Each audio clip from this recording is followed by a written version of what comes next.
Hi everyone, it's Show here. Just wanted to share some thoughts with our US users about the disappointing vote in the House of Representatives. There has been a lot of misinformation, and I hope to clarify some things. First, thank you to our incredible community. You are what makes TikTok so special. Thank you for making your voices heard. Over the last few years, we have invested to keep your data safe and our platform free from outside manipulation. We have committed that we will continue to do so. This legislation, if signed into law, will lead to a ban of TikTok in the United States. Even the bill sponsors admit that that's their goal. This bill gives more power to a handful of other social media companies. It will also take billions of dollars out of the pockets of creators and small businesses. It will put more than 300,000 American jobs at risk, and it will take away your TikTok. We know how important TikTok is to all of you. It has given our 170 million users a platform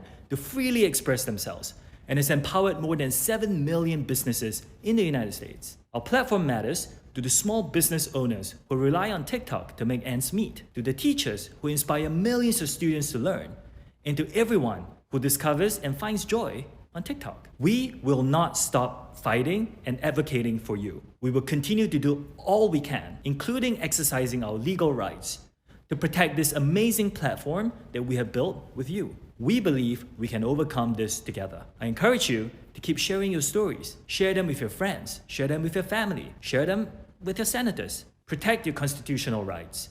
Make your voices heard. Love you all. One of the biggest arguments in this case is they talking about China stealing data, right? And that's exactly what Instagram, Facebook, and all the other social media Twitter, platforms do. Yeah, X. Twitter, yeah, exactly. They all steal your data. And they sell it. Google. Google's the Exactly. biggest perpetrator, actually. Exactly. So this is my perspective on it. We have so many other issues going on, not in just this country, but in the world. But yet, our House of Representatives, one half of Congress, decides to attack a social media platform. We have issues with healthcare. We have issues with this national security. We have issues with education. They saying that this is a national security threat, and that's the thing. But would it if that's what they're saying, so why isn't any other social media being on attack? Let me explain. Here it is. It's about controlling the narrative, right? It is. So remember the Arab Spring when Barack Obama was the president, and all across Northeast Africa, across North Africa and the Middle East, we have what they call the Arab Spring, the uprising. CIA understands propaganda and is a tactic. That's what they're afraid of.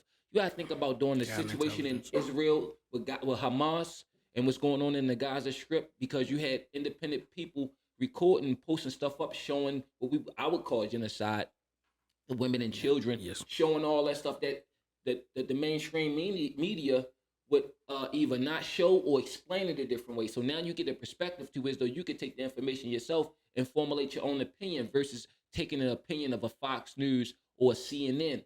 You see what I'm saying? So like they understand that through propaganda, it's ways to overthrow countries, influence elections, all these different things. You know why? Because we did it.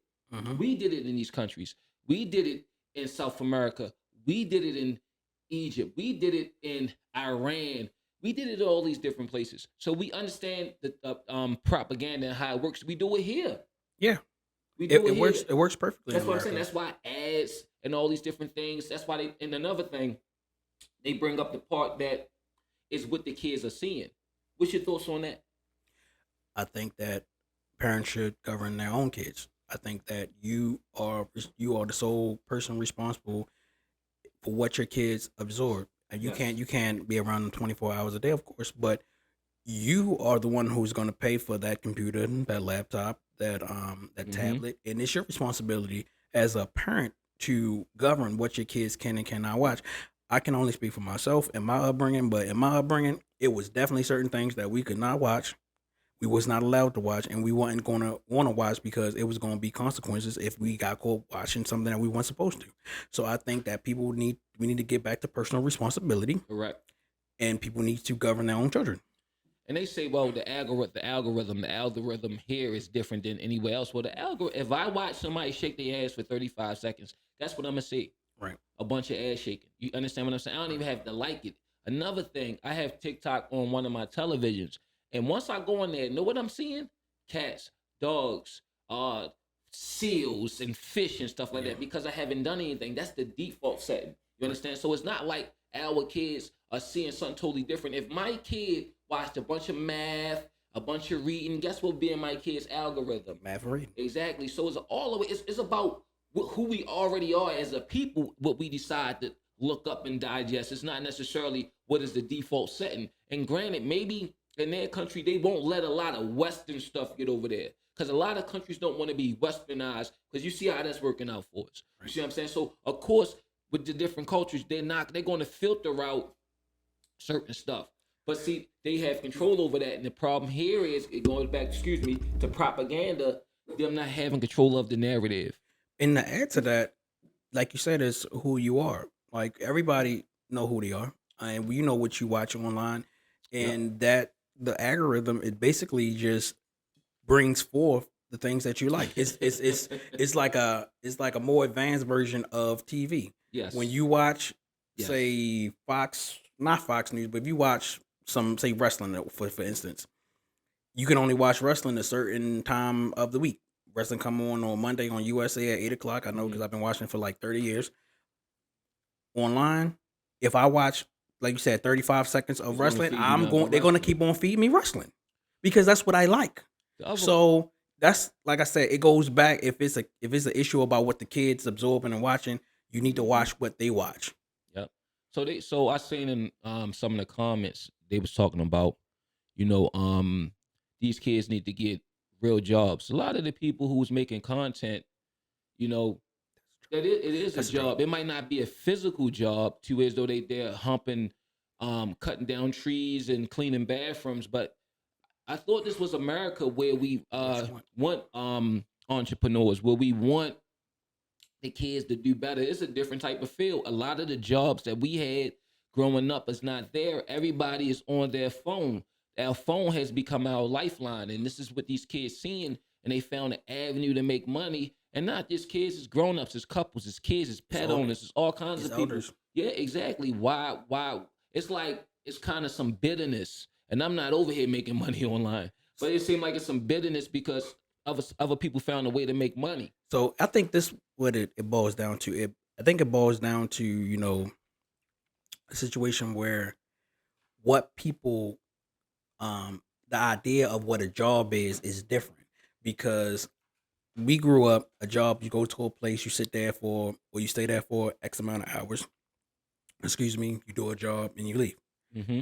Nowadays, your children, our nieces and nephews, they view it differently. They can make money doing a TikTok. They can make money on working remote. They can make money on providing a service online. It's different, but people don't view they can make money playing video games. Yeah, but people don't. But people don't view that as a job. Oh, that's a hobby, because their idea of what employment is or how to generate income is changed. And a lot of times, people don't move with the average person don't move with the changes. Yeah, like exactly. When we went from an agricultural society to an industrial society to a service society, now we're moving to something else. Exactly. And a lot of people, no offense to our parents or people ahead of us, they may not view it like that. So, like you said something, right? The dancing, right? Some of them kids practice all day to get that dance down. Yeah, absolutely. And take 1,000 takes before they got the one that they got to put out there, and hopefully it break through the noise of everybody else doing the same thing for them to be seen, right? Mm-hmm. The equipment, people who do podcasts, people who sit there and develop talking points, learn how to speak to the camera when it's nobody. Yeah, exactly. When it's nobody else there, they're just looking at the phone like X, Y, Z, ABC, and you should just that and the third. So it is a talent that comes with it. So don't sit here and shoot these people down because they're trying to find a way. You know what I'm saying? So I think, but the ban, and so the other part of it was this. Only 10% of the users are American. So that's why the ban, if it don't die in the Senate, Because if it die in the Senate, they can't even bring it back up the next year. But if it do get passed, and they try to force them to sell it, now you as a company owner with 10% of the market and you got 90% of the market everywhere else, I think I would not sell my company to an American company and I it's wouldn't only sell it at all. 10% of the business. I'm like, okay, I we could can sell chalk off at that 90. I could chalk that 10% up, and I think if correct me if I'm wrong, you just won't be able to use like a Google and all these different things or any Apple ISO whatever SOI whatever it's called to look up and log on to TikTok. There's ways around that. You could use different web browsers to be able to log on or whatever, but um like I wouldn't sell my company based on 10% of the market. I wouldn't either. I So think that's like a guaranteed ban, and what they telling you is that they just want to control the narrative. they want to control the narrative. I think that honestly, or not honestly, but personally, I think it's some lobbying going on with this. I think that it's other tech companies are behind these people with their hand up their back, telling them, "Oh, do this, oh, do that." And I All right. think that, like I Mhm. said, TikTok is probably the number one, or it's I know at least top three, social media, apps, and controlling them would be beneficial in so many ways. But I just think that it's just it's just too much things. It's too many other things I'm in gonna this tell you, country going on. they Israel the ADF lobbied for this. You gotta think. You never seen Congress, both sides, a bipartisan situation like you said initially, that we got all these different things going on. We got the border crisis. We got the list goes on and Healthcare, on and on. Yeah, education, exactly. That's not important to them. It's rent, important to it because housing. what happened in Israel, and I got no dog in the fight. You know what I'm saying? Really So don't. like, so I don't feel the way against. It's nothing personal, but the way that looked, the optics of that, no government can't have optics like that. You see what I'm saying? When they trying to do whatever it is they're trying to do. Hmm. A lot of the arguments back and forth is, well, when we went into Iraq, we did this and we killed civilians and blah blah blah. You know, No if they social had media. yeah, but if they had TikTok, we probably be doing the same thing. So again, that's what I'm saying. So we looking at it. This not checkers to us. It's chess. We looking at it like, yo, when we got to go do something, we don't need this public rise like that. We need to have control of the narrative, and this is a way that we don't. So I'm pretty sure that's the way it's being spun. But that's my thoughts on it. Hey, got my brother here. Thanks for reacting with me. No You we problem. do. Come here, Demi. Come here, girl. Say bye. We got our spokesperson Say or bye. our mascot. Yeah, no nuisance. Hey, look at me. I'm right here. All right, that was good.